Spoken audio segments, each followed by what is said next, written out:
20th of February 2014, I was sitting where Mr. Venkaiah Naidu ji is sitting today and had occasion to speak on this very issue.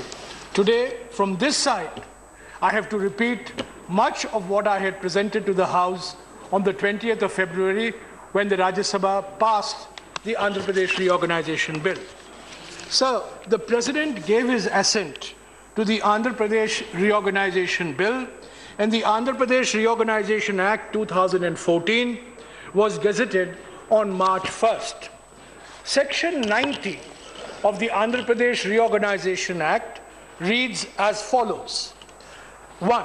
The Polavaram Irrigation Project is hereby declared a national project. 2. It is hereby declared that it is expedient in the public interest that the Union should take under its control the regulation and development of the Polavaram Irrigation Project for the purposes of irrigation. 3. The consent for Polavaram Irrigation Project shall be deemed to have been given by the successor state. The central government shall execute the project and obtain all requisite clearances, including environmental, forests, and rehabilitation and resettlement issues. So, the Polavaram project has the same emotive and iconic appeal to the people of Andhra Pradesh as the issue of Hyderabad was to the people of Telangana. The Polavaram project has been under discussion for many years, and the momentum gathered after the award of the Godavari Waters Dispute Tribunal in 1980. And in the last decade or so, the final technical designs of the Polavaram project had been finalized. So briefly, what is the Polavaram project? It's a multi-purpose project. The Polavaram project will irrigate about 7 lakh acres in the Godavari basin of Andhra Pradesh. It will generate about 960 megawatts of power. It will transfer about 80 TMC of water from the Godavari basin to the Krishna basin, which will benefit Telangana, Karnataka and Maharashtra, and it will also supply 23 TMC of water, drinking water, to Visakhapatnam. Broadly, this is the configuration of the Polavaram multi-purpose project. It was conceived of as a multi-purpose project. It has been under discussion for a long time. The technical design was frozen by the Central Water Commission, and thereafter, sir, the cost estimate had been firmed up. In 2010-2011, the Polavaram multi-purpose project is estimated to cost 16,000 crores of rupees, and out of 16,000 crores of rupees, roughly 32% of the expenditure has already been incurred. So, I myself have been to Polavaram on 3 occasions in 3 different capacities. I have been to Polavaram as a member of parliament, I have been to Polavaram as a Minister for Environment and Forests, and I went to Polavaram as Minister of Rural Development and a member of the GOM on Telangana. So there is no doubt in my mind, and I want to say this with all the force at my command, that while the Polavaram project has many benefits, it is also a project that will involve substantial rehabilitation, resettlement of families.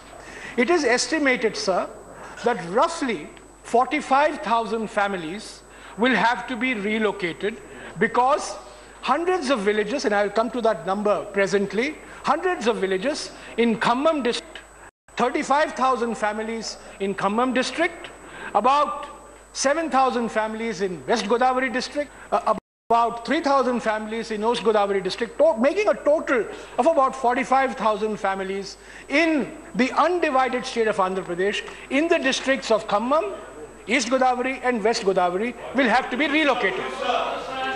Will you please give me a chance to speak? Please. Mr. Hanumantarao. Mr. Hanumantarao, please. Mr. Hanumantarao.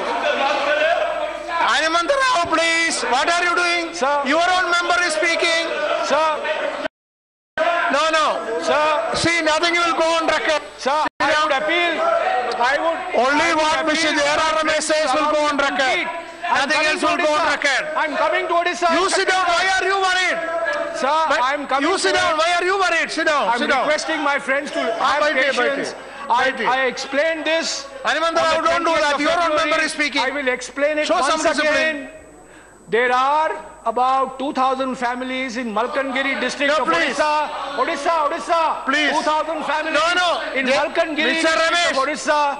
And you about can speak. 1,000 I will give you a families chance. in Don't create Dantewada problem. district of Chhattisgarh who are also going to always my good be friend. resettled and relocated on account of the Polavaram project. Sir, when I was Minister for Environment and Forests, I issued a show cause notice for stopping work on Polavaram till such a time the concerns of Odisha and Chhattisgarh had not been met. The then government of Andhra Pradesh went to the Supreme Court, filed an affidavit, and made a commitment that they would build protective embankments at an expenditure of 600 crores to minimize submergence in Odisha and don't do Chhattisgarh. that. Sir, this matter was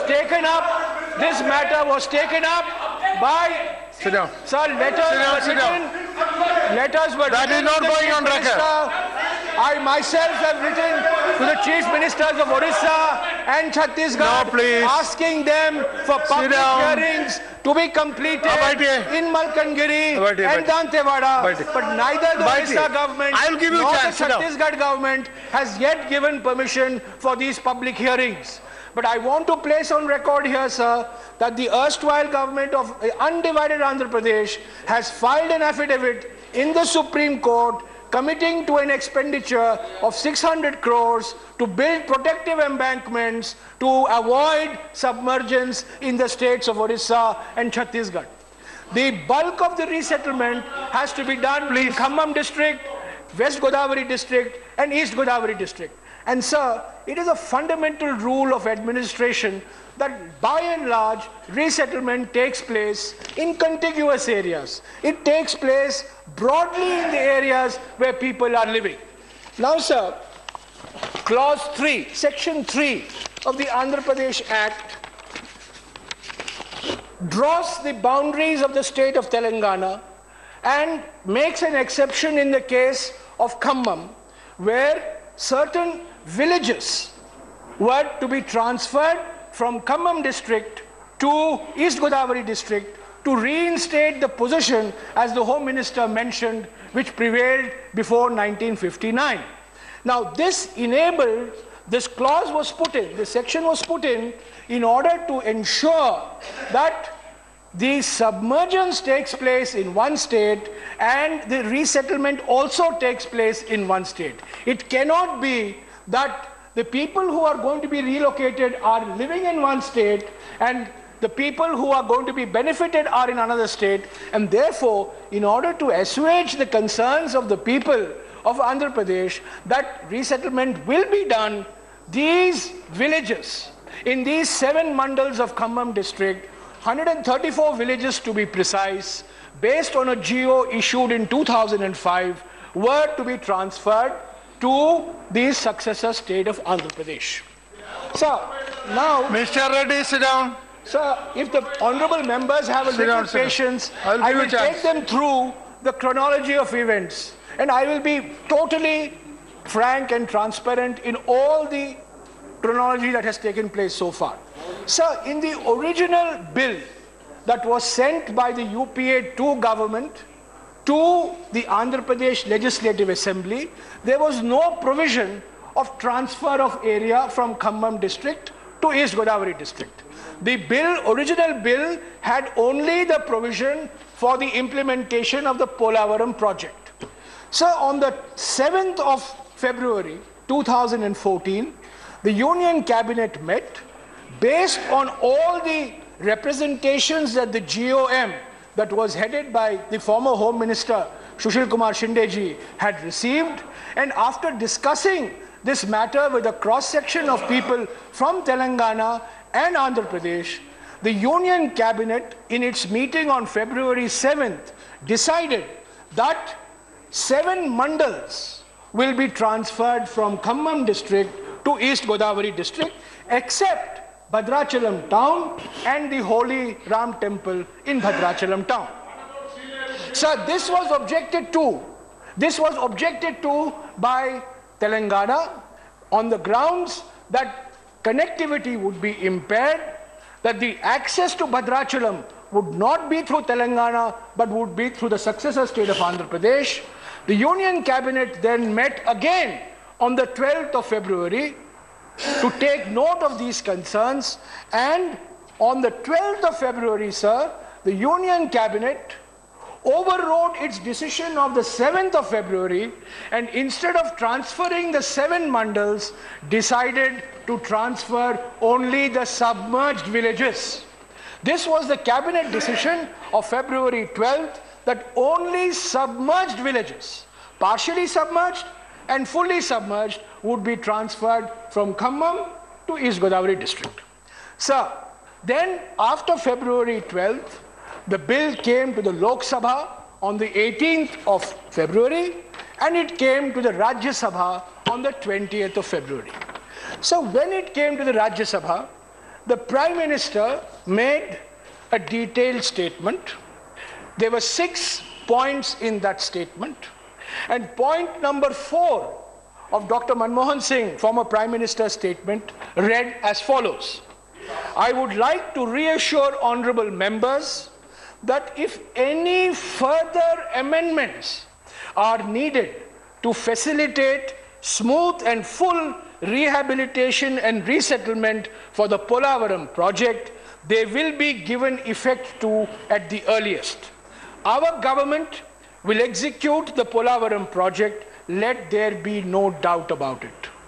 So this was a statement which was welcomed on the 20th of February, and this was a solemn commitment made by the Prime Minister after he had discussions with various political leaders in the run-up to the consideration of the bill in the Rajya Sabha.